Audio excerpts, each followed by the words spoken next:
You're on. So, the washer started banging.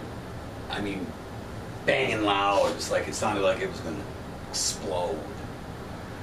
So I'm thinking, oh boy, here we go. Another huge expense. $90 service call, $100 for parts, and then an hourly type of thing. So I thought, you know what? This is how you save money. My mom taught me well. I thank her every time I fix something. Took the back off. I looked at the fact that there are shock absorbers in the back of this washer. They're completely broken in half. You know, close up on that. Look at that. Broken.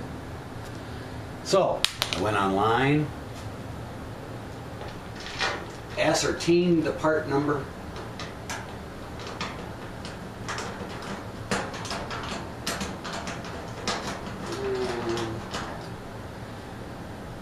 and fixed it. That's how you save money. Of course, we have yet to test it to see if it works, but you know, I'm pretty confident that it'll work. So I figured we saved ourselves at least $150. I've gained a few miles in the process, but you know, what the heck? See ya.